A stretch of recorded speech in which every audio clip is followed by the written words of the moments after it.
Hi, my name's Deborah Carr and I write historical fiction for HarperCollins One More Chapter, and I also write contemporary romance series as Georgina Troy for Boldwood Books. Today I've been out to lunch with my 87-year-old father and my 4 siblings. It was his birthday a couple of days ago and we didn't know what to get him or what to do, and he wanted us all to take him to lunch, so that's what we did. We had a lovely time. We're at a place called Corbière Phare and it overlooks Corbière Lighthouse, and it doesn't matter whether it's stormy or beautiful sunny summer's day, it's always got the most incredible view, either dramatic or just sunny with boats sailing by. But either way, it was wonderful, and the food is delicious, so if ever you're in Jersey, it's a good place to go if you can. And when I came home, there was a lot of banter, the usual sort of teasing, joking, reminiscing. We had an awful lot of fun, as we always do when we get together. And when I came home and I was going to record this, I thought, what should I talk about? I like to sort of help people, writers who are aspiring to write that book, or maybe wanting a few tips of how to go about certain things. And I know that, I'm contracted to write around 100,000 words for my historical novels and around 80,000 words for my contemporary romances. And you might have a really good story with a great plot. You also need really good characters.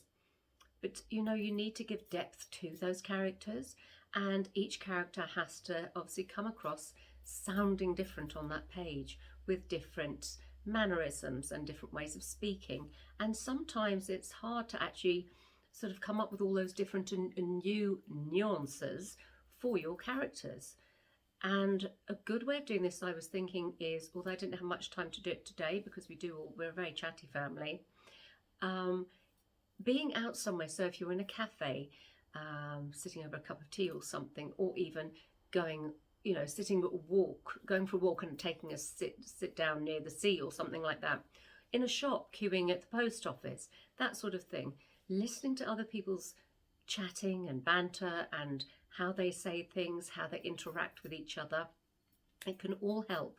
I sometimes come home and make a few notes of the odd little snippet that I've heard, maybe not so much what they've spoken about, but the way they've said it, the intonations, and maybe even if you can see people's gestures, that sort of thing, because a lot of people, like me, I talk with my hands, and a lot of people do that. So it's picking up those different characteristics, both physical ones and in speech. And I think that certainly helps me when I'm trying to sort of create new characters and develop them and make them become sort of real to me and then hopefully to my reader. I just thought it was a little tip that occurred to me on my way home today from lunch. So another thing I've been doing this week, it's been publication day. I've had quite a few. I've got actually 9 publication days this year.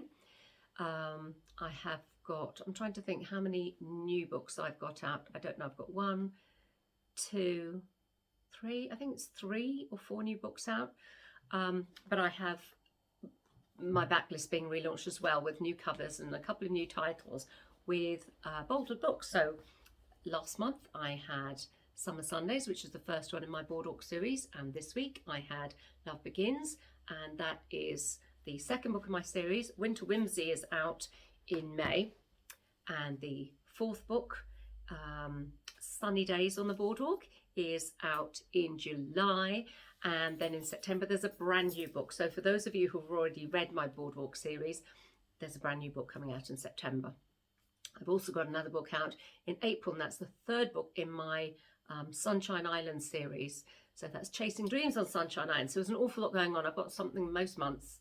And then I have the paperback copy coming out in the US of The Beekeeper's War, that's historical fiction, and a brand new book, The Poppy Sisters, that's out at the 1st of September.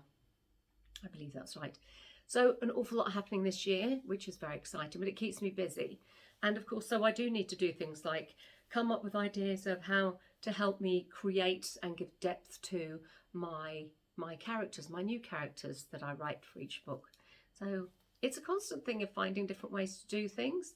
I'd be interested to hear how you do these things, and the different sort of tricks that you use to maybe come up with different ideas or nuances or characteristics or ways of saying things, because it's something that I learn something different about every single book that I write. And I'm currently writing my 25th novel. So I suppose that said, I better really get back to it. I've got to have I'm hoping to have about 2,000 words written by tonight. It's a first draft, so I do tend to write more words each day when I'm writing a first draft. Yes, that's what I'm doing. Anyway, I hope you've had a lovely couple of days, and I look forward to speaking to you next time. Thank you for watching. Please subscribe below if you haven't already, and do leave a comment or thumbs up if you've enjoyed this video of mine. It's been lovely having you here, and thanks for listening.